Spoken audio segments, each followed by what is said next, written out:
Every square matrix can be expressed as the sum of symmetric and skew symmetric matrix. Her square matrix को हम symmetric और skew symmetric matrix के सम के equal लिख सकते हैं। ठीक है, एक मैं तुम्हें अभी एक problem principal of mathematical induction की भी करवाऊंगा। एक प्रॉब्लम हम आपको प्रिंसिपल ऑफ मैथमेटिकल इंडक्शन की भी करवाएंगे, तो उसमें आप देखना कि किस तरह से वो सोल्व होता है। ठीक है, वैसे आने के चांसेस कम है, लेकिन फिर भी हम करवा देंगे। आ गया तो आपको याद होनी चाहिए। अब देखो इसने क्या बोला, जैसे मैं एक कोई भी एग्जांपल ले लेता हूँ। ऐसी प्रॉब्लम आ सकती है, express matrix A equal to -1 3 5 7 4 3 6 2 9 as the sum of symmetric and skew symmetric matrix. Sum of symmetric and skew symmetric matrix. हमें सम ऑफ स्क्यू सिमेट्रिक मैट्रिक्स और सिमेट्रिक मैट्रिक्स के सम के इक्वल लिखना है इस मैट्रिक्स। तो मैं क्या करूंगा समझे। ए है हमारा -1 3 5 7 4 3 6 2 9, इसका ट्रांसपोज लिख देंगे हम -1 3 5 7 4 3 6 2 9। मैं P मानूंगा half of A plus A transpose, और Q सपोज करूंगा मैं half of A minus A transpose. ये हम P और Q सपोज करेंगे। P हमने सपोज कर लिया half of A plus A transpose, और Q सपोज कर लिया मैंने half of A minus A transpose. तो मैं P निकाल रहा हूँ भाई सबसे पहले। ये P आ गया हमारे half A plus A transpose -1 -1 -2 10 11 10 8 5 11 5 18, और इसको 2 से डिवाइड कर दिया हमने। -1 5 11/2 5 4 5/2 11/2 5/2 4 9। ये हमारा P आ गया। This is P। ये हमारा P के इक्वल आ गया। P आ गया -1 5 11/2 5 4 5/2 11/2 5/2 9। This is P। अब इसका ट्रांसपोज निकाल के देखते हैं एक बार।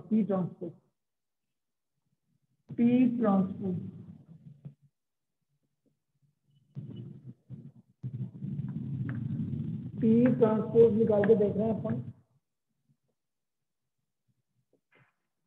इसका ट्रांसपोज कर दीजिए आप। तो यह आ गया -1 5 11/2, फिर आ गया 5 4 5/2, फिर 11/2 5/2 9। Because P transpose equal to P, so therefore P equal to half of A plus A transpose is a symmetric matrix। इस तरह से आप इसको प्रूव करोगे कि P जो है half of A plus A transpose एक symmetric matrix. This is a symmetric matrix. यहां तक समझ में आया सभी को? बोलिए भाई। ए गिवन था, ए ट्रांसपोज निकाल लिया, ए और ए ट्रांसपोज निकाल लिया हमने। मैंने P माना half of A plus A transpose, तो हमारा P आ गया। उसका ट्रांसपोज किया तो वापस वही का वही आ गया, इसलिए P ट्रांसपोज P के इक्वल आ गया। तो P equal to half A plus A transpose is a symmetric matrix. अब मैं Q निकालूंगा। देखो Q, अब हम बात कर रहे हैं Q की। Q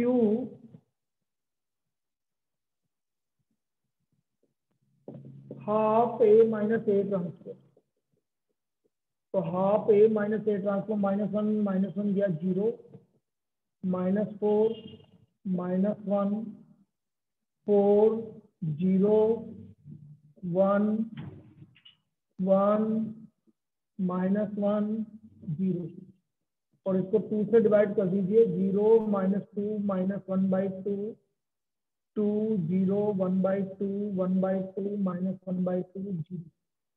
ये हमारा Q आ गया भाई, दिस इज Q। अब इसका ट्रांसपोज कर लेते हैं अपन, Q ट्रांसपोज। तो Q ट्रांसपोज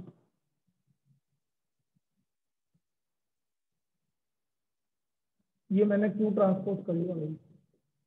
0 -2 -1/2 2 0 1/2 1/2 -1/2 0 माइनस कॉमन ले लिया तो 0 -2 -1/2 2 0 1/2 1/2 -1/2 0 इक्वल टू -2। तो यहाँ से हमारा आ गया Q ट्रांसपोज किसके इक्वल आ गया, -Q के इक्वल आ गया। और यदि Q ट्रांसपोज -Q के इक्वल है तो Q कौन सा मैट्रिक्स हो गया भाई? अरे Q ट्रांसपोज Skew -Q के symmetric. इक्वल है तो Q कौन सा मैट्रिक्स हो गया? Skew symmetric. Skew symmetric हो गया। So therefore Q equal to half A minus A transpose is a skew symmetric matrix। तो ये हमारा Q आपका skew symmetric matrix 2 हो गया। अब मुझे P plus Q निकालना है।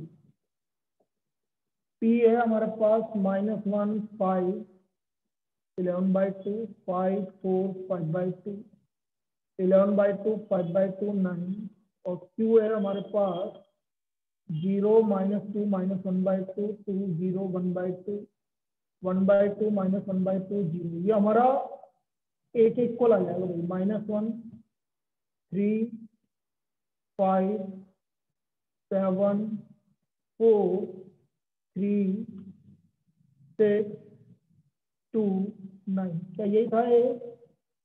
तो ये हमारा एक इक्वल आ गया। This is P plus Q equal to A। So every square matrix can be expressed as the sum of symmetric and skew symmetric matrix। Every square matrix can be expressed as the sum of symmetric and skew symmetric matrix। ये इसका proof है भाई, ये इसका proof है। Wrinkle तेरी class कितनी बजे बेटा? सर 12 बजे है ना? तो अभी मैं पहले इसको कंप्लीट करवा दूंगा। Yes sir. मतलब हाँ, उससे पहले करवा दूंगा वो तो बता दूंगा। सर हाँ बेटा बोल। सर इसमें हमने आगे हाफ से की डिवाइड किया, मतलब 1/2 से दोनों में। बेटा एक्चुअल में क्या है, यदि आप 1/2 से मल्टीप्लाई नहीं करोगे तो फिर डबल आ जाएगा ए का, जबकि मुझे ए के इक्वल प्रूव करना है, इसलिए 1/2 से डिवाइड करना ही पड़ेगा। ये ओके सर। भाई ए प्लस ए ट्रांसपोज भी सिमेट्रिक होगा और A plus A transpose divided by 2 भी सिमेट्रिक होगा, तो उससे कोई फर्क नहीं पड़ता। किसी कांस्टेंट से डिवाइड या मल्टीप्लाई कर लेंगे तो उससे कोई फर्क नहीं पड़ता। सिमेट्रिक तो सिमेट्रिक है, आगे 2 से डिवाइड करो या 2 से मल्टीप्लाई करो, इसलिए मैंने 2 से डिवाइड कर दिया।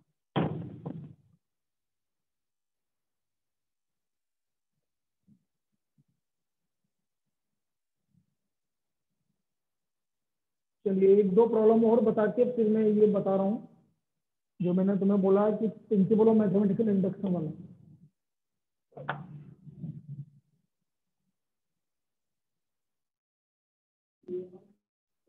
EMI बताना है 11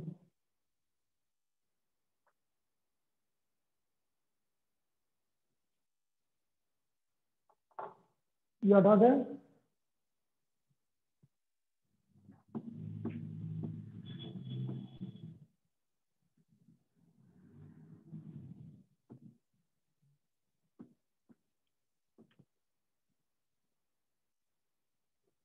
अब देखो एक प्रॉब्लम ऐसा है,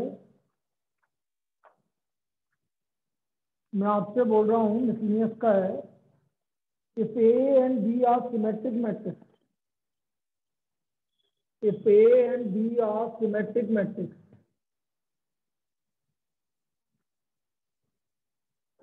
are symmetric matrix, then prove that AB minus BA is a skew symmetric matrix. Prove AB minus BA is skew symmetric. हमें AB minus BA skew symmetric prove करना है। क्या गिवन है? A और B आपका symmetric matrix है, तो AB minus BA हमें स्क्यू सिमेट्रिक प्रूव करना है। अब देखो A and B are symmetric matrix, A and B are symmetric matrix.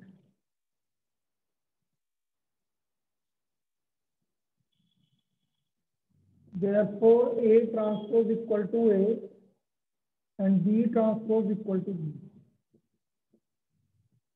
Now AB minus BA इसको हमें प्रूव करना है भाई, तो इसको मैं कुछ भी मान लेता हूँ P। P ट्रांसपोज करा, इससे पता लगेगा भाई ये सिमेट्रिक है कि इसकी सिमेट्रिक है। ये ट्रांसपोज कर दिया, तो मुझे प्रॉपर्टी पता है AB का ट्रांसपोज माइनस BA का ट्रांसपोज। AB का ट्रांसपोज हो गया आपका B transpose A transpose, A transpose B transpose. B transpose किसके इक्वल है? B A, ये भी AB के इक्वल, माइनस कॉमन ले लिया, AB माइनस BA, तो किसके इक्वल आ गया? P ट्रांसपोज माइनस P के इक्वल आ गया, P transpose equal to minus P। और P ट्रांसपोज मतलब AB minus BA is A, तो therefore AB minus P equal to AB minus BA. AB minus BA is a skew symmetric. आया समझ में? अरे क्लियर है? AB minus BA आपका कौन सा मैट्रिक्स हो गया? स्क्यू सिमेट्रिक मैट्रिक्स हो गया। तो यहां से हमारा प्रूव हो गया कि AB minus BA आपका skew symmetric matrix.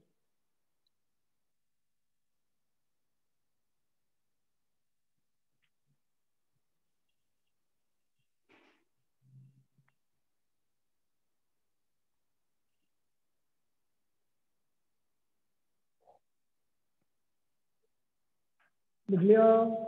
Yes sir. Yes sir. चलिए नेक्स्ट।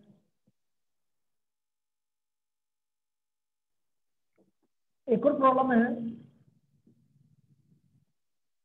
इसका अगला मिसलिनियस का अगला प्रॉब्लम है, ताकि ये सिमेट्रिक और स्क्यू सिमेट्रिक आपका कंप्लीट हो गया। A B dash A B, हमें ये प्रूव करना है कि बी डेश ए बी जो है वो सिमेट्रिक है या स्क्यू सिमेट्रिक है, depending on A and B. मतलब ए सिमेट्रिक है तो ये सिमेट्रिक है, और ए स्क्यू सिमेट्रिक है तो ये स्क्यू सिमेट्रिक है, ऐसा बोल रहा है भाई, डिपेंडिंग ऑन ए। तो कैसे करेंगे? देखो इधर, इसको मैं पी के बराबर मान लिया, इसका पी ट्रांसपोज कर दिया, मैं इसको एक्स मान रहा हूँ, इसको वाई मान रहा हूँ, तो हमें पता है वाई ट्रांसपोज एक्स ट्रांसपोज, कोई दिक्कत? इसको एक्स माना, इसको वाई माना, तो एक्स वाई का ट्रांसपोज, तो Y transpose X transpose. A B का ट्रांसपोज क्या होगा? बी ट्रांसपोज ए ट्रांसपोज, और बी ट्रांसपोज का बी। अब case first, if A is symmetric, यदि ए सिमेट्रिक है तो A transpose equal to A, आपको पी ट्रांसपोज या पी डेश, ए ट्रांसपोज की जगह ए लिख दो, तो सेम आया कि नहीं आया? इसका मतलब यदि ए सिमेट्रिक है तो बी डेश ए बी भी क्या होगा? सिमेट्रिक होगा। सिमेट्रिक। इसका मतलब B dash A B, so therefore if A is symmetric,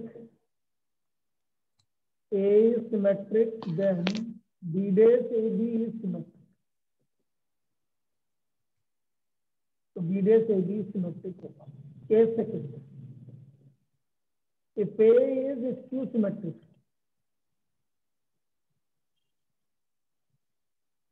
तो A dash होगा माइनस ए, माइनस ए, तो P dash हो गया आपका B dash ब्रैकेट में माइनस ए इंटू बी, तो माइनस बाहर आ गया। So therefore, if A is skew symmetric, then B dash A B is skew, ये आ गया। तो बी डेस ए बी भी स्क्यू सिमेट्रिक। अब इसके बाद पहले मैं करवा रहा हूँ आपको प्रिंसिपल ऑफ मैथमेटिकल इंडक्शन वाली प्रॉब्लम। तो लेना आपका इनवर्स, उसके बाद और एक प्रॉब्लम इसका डाउट है, जिसका भी जो डाउट है वो बता के फिर आपका इनवर्स वाली प्रॉब्लम स्टार्ट है, जिसपे 5 मार्क्स का प्रॉब्लम आएगा।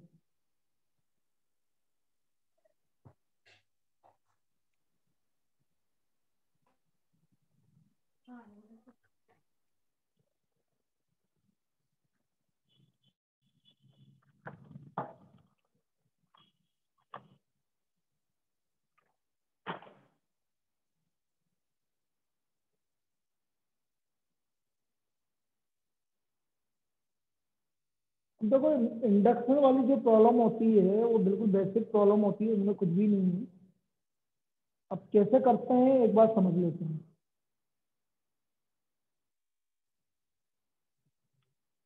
कल का टेस्ट का टाइमिंग वही है हमारा 1 से 2।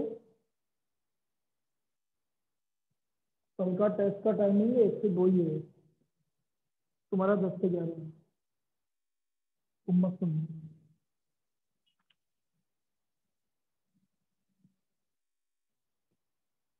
चलिए देखो,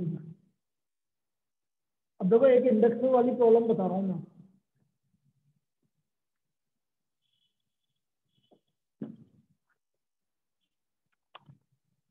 मिसलेनियस का हम बता रहे हैं क्वेश्चन नंबर, मैं 3rd बता देता हूँ। ए गिवन है आपको 3 - 4 1 - 1, ए की पावर एन की प्रूव करना है हमें कि ये ए की पावर एन जो है वो हर एक एन के लिए सही है।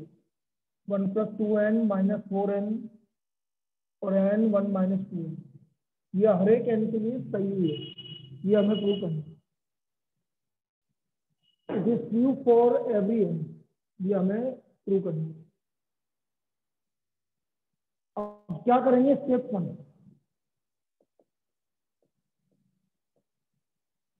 तो n = 1,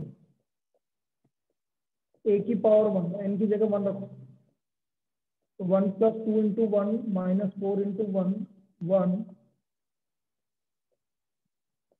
तो ये आ गया 1 + 2 3 - 4 1 - 1।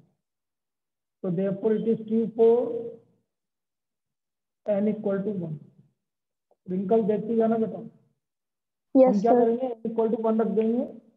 तो n = 1 रखने पर a की पावर 1 बिल्कुल a के इक्वल आ रहा है, तो यह हमारा a n = 1 के लिए सही है। तो this is true for n = 1। इसमें कोई डाउट? No sir. अब स्टेप सेकंड हम ये मानेंगे कि let it is true for n = k। Step second, let it is true for n = k।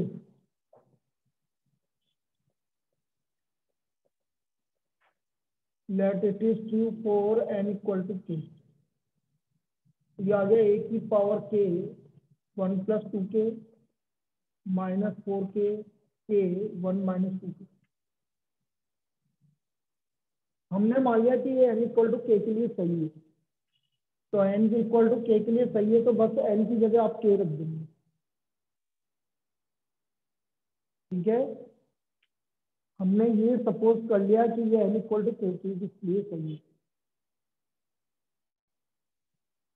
Now step 3, अब यही स्टेप सबसे इंपॉर्टेंट स्टेप है हमारी। to prove that it is true for n = k + 1, हमें ये प्रूव करना है कि ये n = k + 1 के लिए सही है। और बेटा यदि ये सही होगा तो कुछ इस तरह का आएगा, n की जगह k + 1 आएगा। यहाँ हर n की जगह क्या आएगा, k + 1 आएगा। तो ये चीज सही होगा। इसको सिंप्लीफाई कर लो, 1 + 2k + 2, तो ये हो गया 2k + 3 ये आ गया -4k-4, ये आ गया k+1 और -2k -1, -2k -1,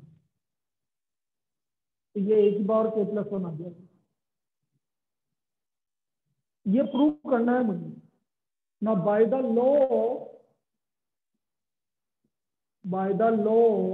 integral power of matrix,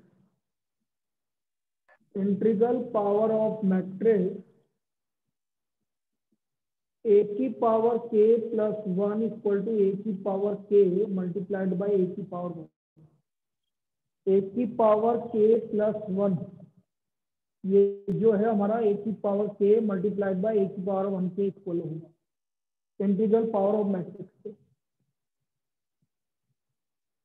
तो ये आ गया a की पावर k आ गया हमारा 1 + 2k फर्स्ट इक्वेशन से, -4k k 1 - 2k और a की पावर 1 है हमारा 3 - 4 1 - 1।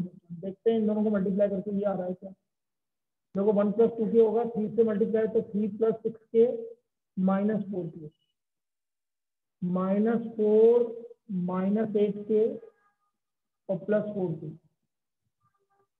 3k + 1 - 2k और -4k -1 + 2k। तो हम देख रहे हैं ये आ रहा है आपका 2k + 3, ये आ गया -4k -4, ये आ गया k+1 और -2k -2। बिल्कुल वही का वही आ रहा है कि नहीं आ रहा? Yes sir. तो it is Q for n equal to k+1। यदि n इक्वल टू k+1 के लिए सही है तो बेटा हर नेचुरल नंबर के लिए सही होगा। तो it is Q for n equal to k+1। बस ये लिख देंगे बेटा, ये है वही आपका प्रिंसिपल ऑफ मैथमेटिकल इंडेक्स। ऐसा आने के चांसेस नेग्लिजिबल है, फिर भी देख लीजिए। तो it is Q for n equal to k+1। Therefore, it is true for all n belongs to natural number. All n belongs to nature. इसलिए ये हर n belongs to natural number के लिए सही है।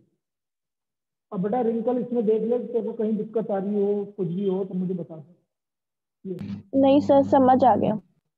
बस यही काम करना है आपको हर एक प्रिंसिपल ऑफ मैथमेटिक्स इंडेक्स में। जा तेरा टाइम हो गया, आ गया। कितना नहीं है, एक नहीं है, कौन सा? उसमें ट्रिक बता देता हूँ। मैंने क्या बोला था, फर्स्ट टर्म और लास्ट टर्म का सम वही होगा, मतलब इसकी डिस्टेंस होगी ना। तो A1 + A24 का सम वही होगा जो A5 और A10 का सम है, A20 का सम है, और A10 और A15 का सम भी वही होगा। तीनों का सम इक्वल होगा, तो वो 3 टाइम्स हो गया A1 + A24। A1 + A24 equal to A5 + A20 equal to A10 + A15। बस वो खुद 3 टाइम करता है। कौन सा था? 3.2 का 13 fx + y वाला।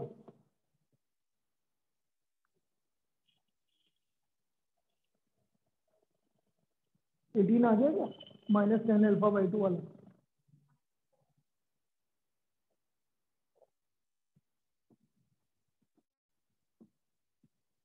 तो ये तो अभी अपन यहाँ पर तू अकेली बैठी हुई थी तभी बता देंगे अपन क्यों टाइम वेस्ट करें।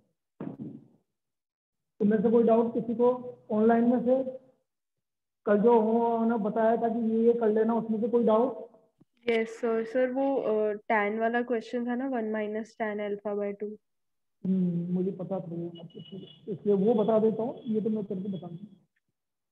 देख उसमें क्या करते हैं, क्वेश्चन नंबर 18 है आपका एक्सरसाइज 3.2 का।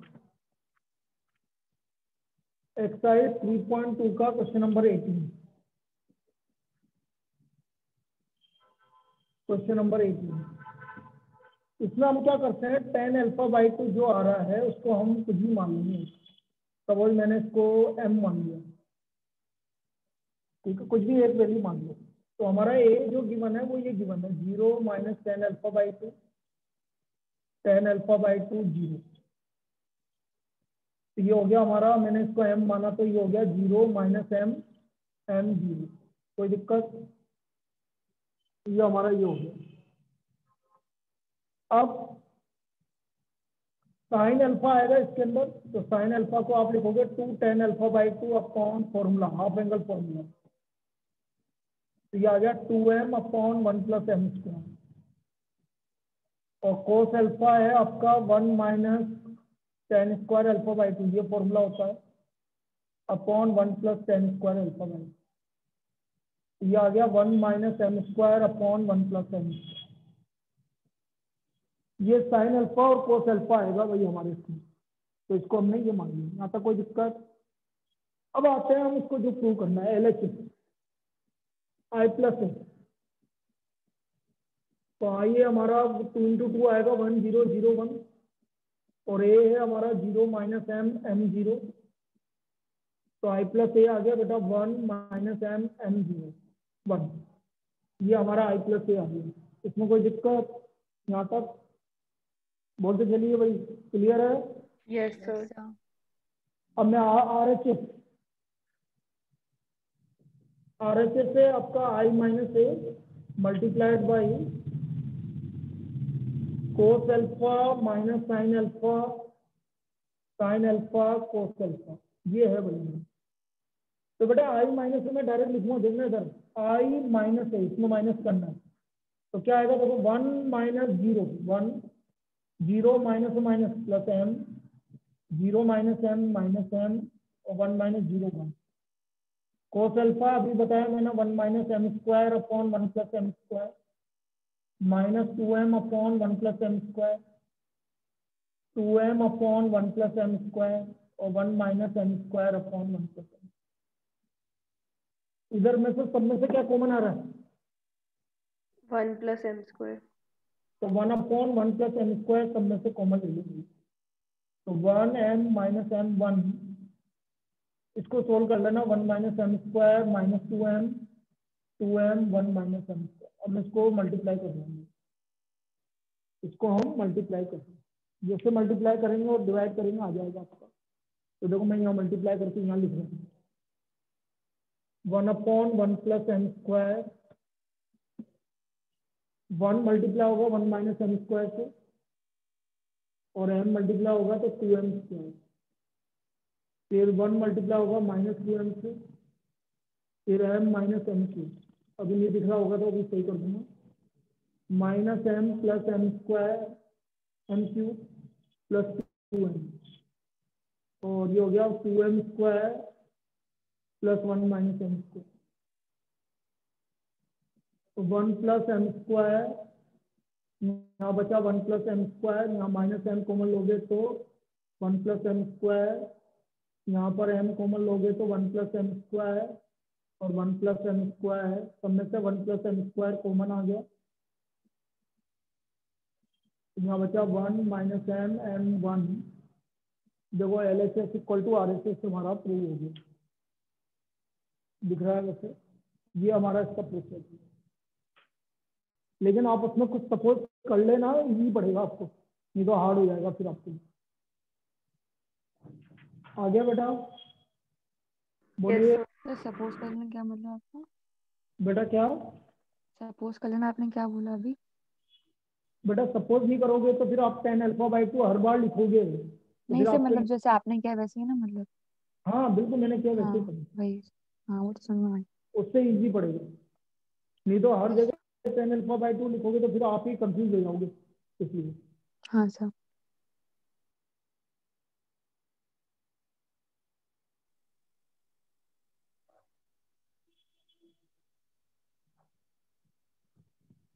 जा तेरे को जाना, सर ये मेथड कहीं और भी एप्लीकेबल है क्या, जैसे अपन ने 10 पाई बाय 2 का लिखा है? मतलब एप्लीकेबल मतलब जैसे कि 10 के लिए कुछ और होता है यहाँ पे मान लो।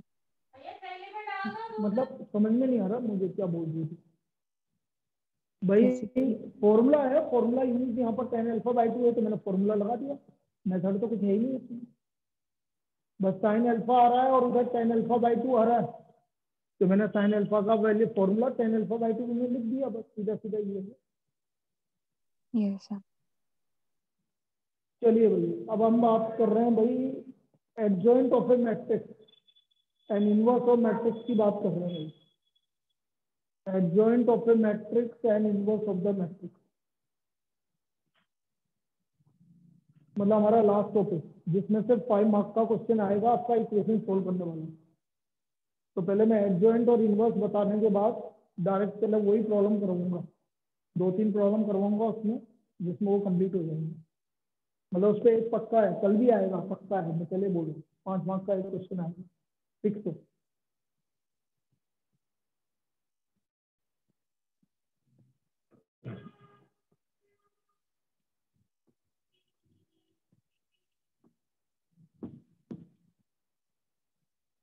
अब देखो adjoint of matrix 2 into 2 matrix, adjoint क्या होता है, जो भी मैट्रिक्स है आपका, जैसे A11, A12, A21, A22, इसका मुझे एडजॉइंट निकालना है। तो एडजॉइंट होगा इसका कोफैक्टर, तो या तो कैपिटल C से डिनोट करना या कैपिटल A से डिनोट करना, एक ही बात। इसका ट्रांसपोज, दिस इज एडजॉइंट। इनका कोफैक्टर निकाल के उसका ट्रांसपोज कर देंगे तो हमें उसका एडजॉइंट मिल जाएगा। सबका कोफैक्टर निकालना है, फिर उसका ट्रांसपोज कर दिया तो उसका एडजॉइंट मिल जाएगा। अब जैसे 1 मार्क्स में आता है तो ये तो बड़ा इजी है, उसका मैं पहले ट्रिक बता देता हूँ तुम्हें।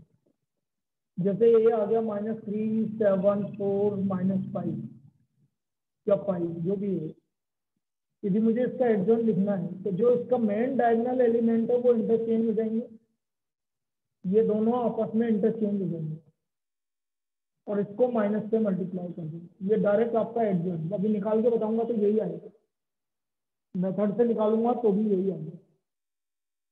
जो मेन डायगोनल एलिमेंट है वो आपस में इंटरचेंज हो जाएंगे और बाकी एलिमेंट को माइनस से मल्टीप्लाई कर देंगे।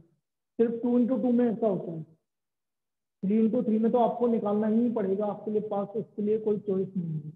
3 into 3 में आपके पास कोई चॉइस नहीं है। 2 into 2 में आपको ये आपका डायरेक्ट निकल जाता है।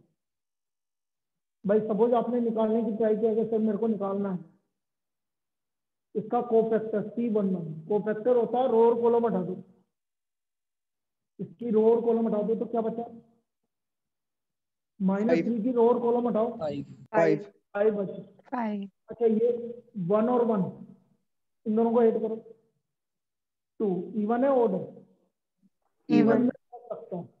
अब वो क्यों लगता है, उसका रीजन ये होता है, इन दोनों का सम I + J, -1 की पावर इन दोनों का सम I + J। अब इवन है तो -1 की पावर 2 तो प्लस होगा, इसलिए मैं बोल रहा हूँ प्लस। ओड आएगा सम तो -1, नमन -1 आएगा हमेशा, फॉर्मूला -1 की पावर I + J, तो -1 की पावर 1 + 1 और ये 5, तो C11 कितना आ गया, 5 आ गया। क्या नहीं समझना है वो, C12 -1 की पावर 1 + 2, 12 मतलब ये वाला एलिमेंट C12, इसकी रो और कॉलम हटाओ, क्या बचा 4, तो इसका कोफैक्टर कितना आ गया -4। C21 -1 की पावर 2 + 1, C21 मतलब इसका एलिमेंट, इसकी रो और कॉलम हटाओगे तो क्या बचा 7 7, माइनस ये माइनस आ गया 2 + 1 तो -7। C22 -1 की पावर 2 + 2 -3, ये इवन आ रहा है तो -3 है। -3 अब इनका एडजॉइंट है, सबको अरेंज कर दो भाई, C11, C12, C21, C22 का ट्रांसपोज करो, 5 -7 -4 -3, देख लो वही का वही आ रहा है कि नहीं आ रहा है, जो मैंने लिखा था वही का वही आ रहा है कि नहीं आ रहा। डायगोनल एलिमेंट आपस में इंटरचेंज और माइनस बाकी के एलिमेंट को माइनस से मल्टीप्लाई, तो ये तो 2 into 2 का एडजॉइंट हो गया भाई। इसमें किसी को कोई डाउट है भाई 2 into 2 के एडजॉइंट में? No sir. 2 into 2 के एडजॉइंट में किसी को डाउट है? बेटा 12 बजे फिक्स, 12 बजे में क्लास एंड करके वापस स्टार्ट करूंगा। उसका रीजन ये है, नहीं तो क्या हो गया जैसे कल हुआ, कल 2 वीडियो घंटे नहीं की जा है ना रही थी। रिकॉर्डिंग हो गई, तो उसकी वीडियो ही नहीं बनी, तो ज़्यादा लंबी हो जाती है तो फिर वीडियो नहीं बनती। मैंने काट काट के भी बनाई तो भी नहीं बनी, इसलिए तो मैंने कल उसकी नहीं भेजी सुबह वाली क्लास। सर रीलॉगिन करना है। नहीं, तुम्हें री लॉगिन करना पड़ेगा 1 घंटे बाद। क्यों? ताकि वीडियो बन जाए। वीडियो ठीक है नहीं सर। बनेगी, नहीं तो चक्कर ये है, वीडियो बनेगी नहीं। वो चक्कर यही है, वो वीडियो नहीं बनाता फिर। अब कल क्या हुआ, गलती ये हो गई कि 10th क्लास से ही मैंने कंटिन्यू कर लिया था, तो 3 घंटे की वीडियो हो गई थी वो, इसलिए भी नहीं बनी। तो मैंने बहुत ट्राई की, कम से कम 5 बार ट्राई की, नहीं बनी। दोबारा डाउनलोड करके करिए, सब कुछ कर लिया, लेकिन नहीं बनी। तो 12 बजे अपन वापस से लॉग इन कर लेंगे, ताकि सर आपको वीडियो मिल जाए। हाँ बेटा बोल। आज 12 बजे भी आप यही पढ़ाओगे ना मैट्रिक्स? बिल्कुल यही पढ़ाएंगे, ये कंटिन्यू रहेगा।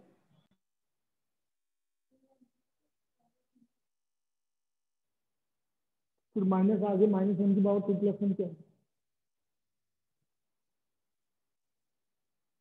ये -1 की पावर 2+1, 2+1 कितना होता है? 3। तो -1 की पावर 3 -7। इसका ध्यान रखना पड़ेगा। मैंने क्या बोला, इन दोनों को ऐड करो। ओड है तो माइनस आएगा, इवन है तो प्लस आएगा। अभी अगले वाले में अपन इसको यूज कर लेंगे, अभी तो समझा रहा था कि ये क्या होता है। चलिए भाई, adjoint of 3 × 3 matrix. Adjoint of 3 × 3 sir ये तो मैट्रिक्स। पूरा करना पड़ता है ना? ये तो पूरा करना ही पड़ेगा, और एक भी गलत हो गया तो आपका 5 मार्क का क्वेश्चन गलत हो जाएगा। अभी यस सर। एक भी कोफैक्टर गलत हो गया प्लस माइनस में भी, तो आपका पूरे 5 मार्क का क्वेश्चन गलत हो गया, ये पक्का है। तो इसको बड़े हमें आराम से करना पड़ेगा। एक भी क्वेश्चन मतलब कोफैक्टर गलत, तो इसको अब देखो, एडजॉइंट ए इक्वल टू, बिल्कुल आराम से करना है। जैसे 3 - 2 5 4 1 6 5 7 8, इसका मुझे कोफैक्टर एडजॉइंट निकालना है। C11, अब मैं -1 की पावर नहीं लिखूंगा, डायरेक्ट लिखूंगा।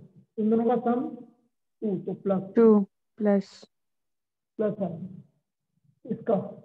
इसकी रो और कॉलम गई तो 4 एलिमेंट दिख रहे हैं आपको। हाँ तो 1 इनको 6 7 8 पहले इसको करो 8 माइनस 42 -34। समझ आया? यस तो सर। 3, इसकी रो और कॉलम हटाओ। ये रो हो गई, ये कॉलम हटी, तो ये 4 एलिमेंट दिख रहे हैं कि नहीं? 8 -42। C12 12 आ रहा है तो माइनस आएगा बेटा। इधर देख बेटा, पहले भूमिका चलिए तो देख लो। 12 आएगा तो माइनस आएगा। 1 + 2 कितना हो गया? 3 -12 मतलब ये। इसकी रो और कॉलम कोई नहीं बोलेगा, तू ही बोलेगी। इसकी रो और कॉलम हटा, 4 एलिमेंट कौन? हाँ हाँ, दोबारा बोल। इसकी रो और कॉलम हटाएगी तो 4 एलिमेंट। वैसे ऐसे बोलना 4 6 5 8, ऐसे बोल। 4 6 5 8 मल्टीप्लाई ऐसे कर बोल। 32 - 30 तो सही है। तो कितना आ गया? -C13 1 + 3 प्लस, अब लास्ट वाले एलिमेंट का, भाई फर्स्ट रो के लास्ट वाले 7 एलिमेंट का कोफैक्टर निकालो। रो और कॉलम 8 हटाया तो - 4 5 5 7 दिख रहा है सबको। Yes sir. 28 - 5 23 20। तो ये तो फर्स्ट रो की आपके कोफैक्टर आ गए। बेटा अभी भी किसी को भी कोफैक्टर में दिक्कत है तो पूछ सकता है। बेटा किसी को भी कोफैक्टर में दिक्कत है पर तो पूछ सकता है। बेटा पूछ लोगे तो कल का टेस्ट बढ़िया चल जाएगा। जिसको नहीं आ रहा है, C21 इस वाले एलिमेंट का कोफैक्टर 21 है, इसलिए माइनस आएगा। -2 5 and 7 8 अब देखो इसकी रो और कॉलम हटाओ। नमन बोल, 4 एलिमेंट। गलत बोल रहा है, दोबारा बोल। अब मल्टीप्लाई कर, -35 तो +51 हो गई। C22 प्लस आएगा, रो और कॉलम हटा। बोलो भाई, भूमिका बोल, रो और कॉलम हटा।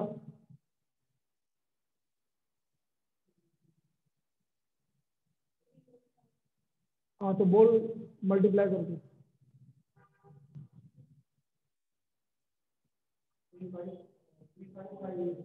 ये 4 एलिमेंट आएंगे, मल्टीप्लाई कर।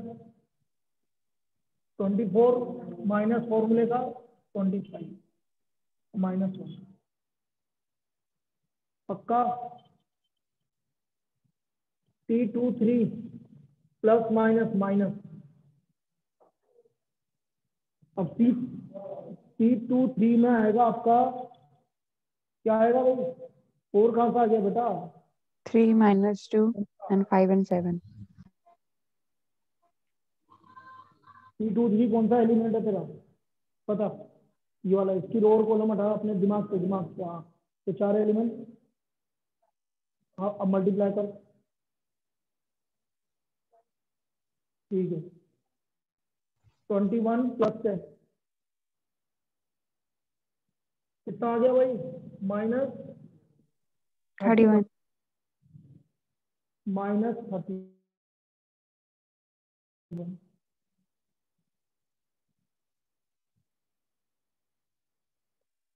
T31 प्लस रो और कॉलम हटा दो। 4 एलिमेंट बताओ। -2 5 1 6.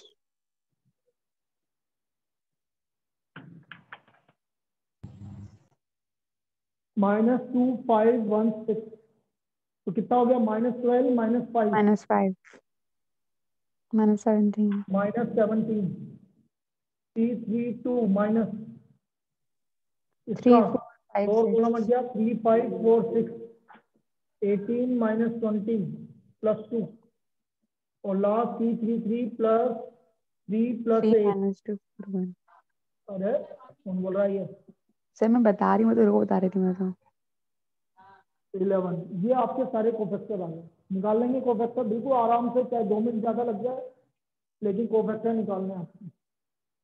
अब इसका जो कोफा एडजॉइंट आ गया हमारा, adjoint A is equal to C11 तो सारे डायरेक्ट आप लिख दो। -34 -2 23 51 -1 -31 -17 2 11 का ट्रांसपोज और इसका ट्रांसपोज किया तो ये आ गया -34 -2 23 51 -1 -31 -17 2 ये हमारा इसका एडजॉइंट है।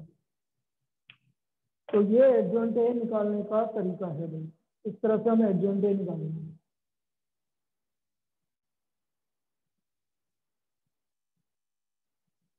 ये हमारा एडजॉइंट ए निकालने का तरीका है।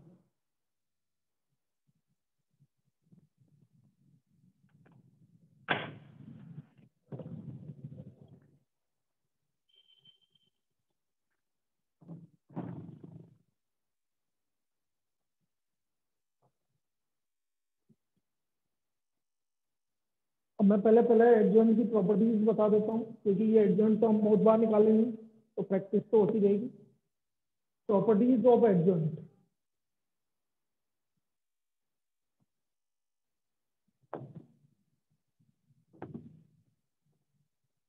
जो पहली प्रॉपर्टी है, first adjoint A B this is equal to adjoint B into adjoint A. Adjoint A B जैसे ए बी का ट्रांसपोज होता है ना, उसी तरह से adjoint A B is equal to adjoint B into adjoint A. This is adjoint A B. And second determinant of adjoint A, ये important property है। डिटर्मिनेंट ए की power n -1। Determinant of adjoint A, ये 1 mark में पूछी जाएगी आपकी second वाली property. Determinant of adjoint A equal to determinant A की पावर n -1। यदि किसी भी एडजॉइंट का आप डिटर्मिनेंट निकालोगे तो जो डिटर्मिनेंट आ रहा है उसकी पावर n -1 होगा।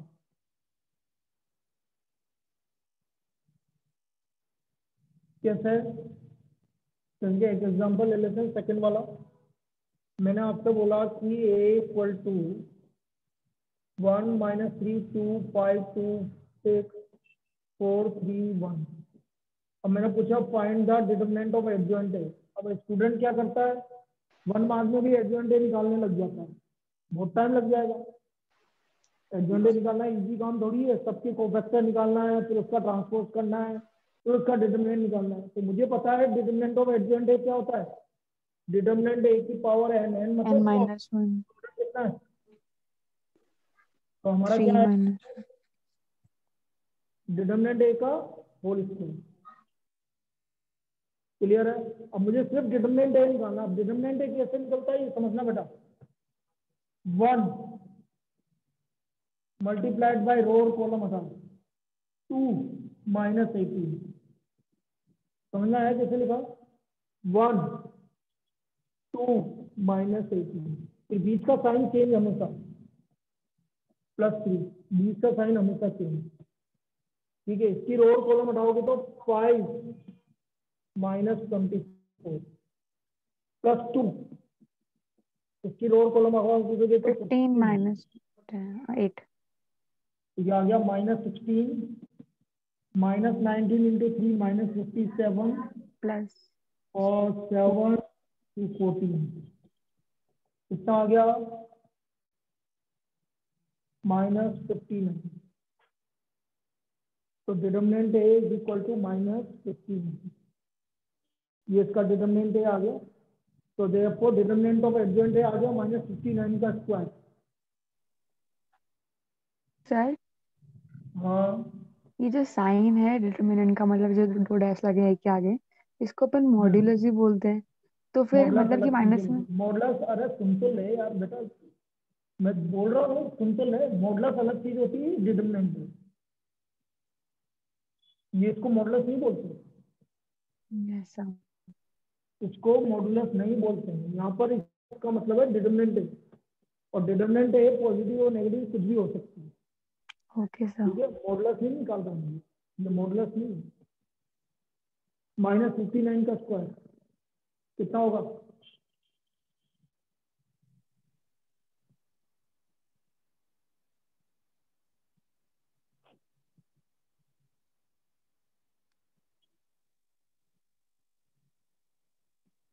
सर 3481 34, 81 कोई बोल रहा है 81, कोई बोल रहा है 51, मैं देखता यही हूँ। है सर। सर 50 से 8-1। 50 से 81 ही ज्यादा है। है 81, 3481। 50 से ज्यादा है 9, तो 9 का स्क्वायर 81। 50 से ज्यादा है तो 50 का आधा 25 और 9 34, सही है 34। ये आपका डिटरमिनेंट ऑफ एडजॉइंट आ गया, डिटरमिनेंट ऑफ एडजॉइंट। तो ये हमारी सेकंड प्रॉपर्टी होगी। सेकंड प्रॉपर्टी क्लियर है सभी को। Yes sir. चलिए अब हम बात करते हैं, अभी इनवर्स की भी बात कर लेते हैं। बाकी जो प्रोफेक्टर निकालने का काम है वो तो अभी बहुत बार करेंगे अपन, इसलिए मैं उस पर ज्यादा वो नहीं कर रहा हूँ, वो तो हम अगली बार अभी इस पर कर लेंगे। Inverse of matrix.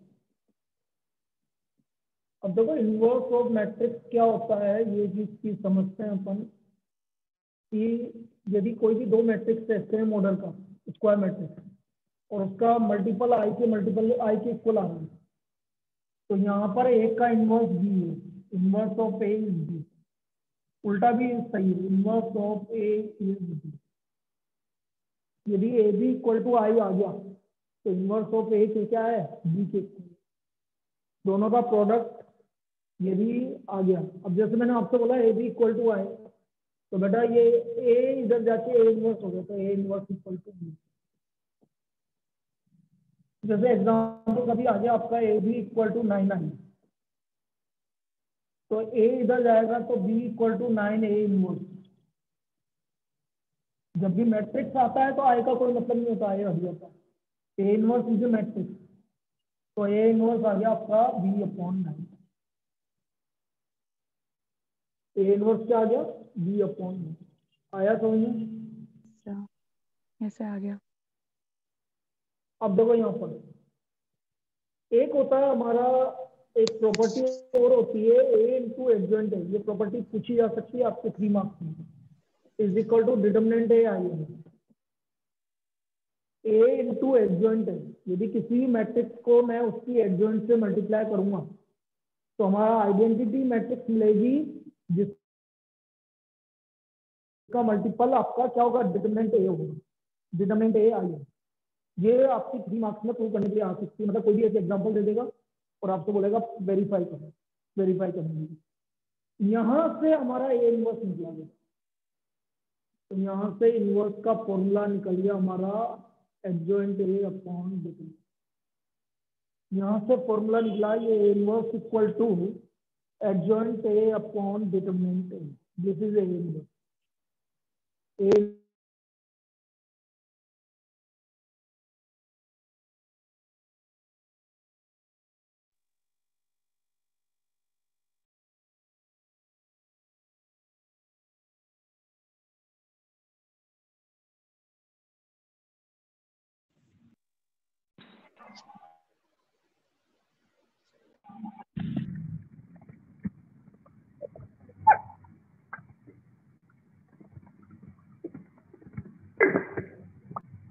अब एक बार दोबारा रिकनेक्ट कर लो यार।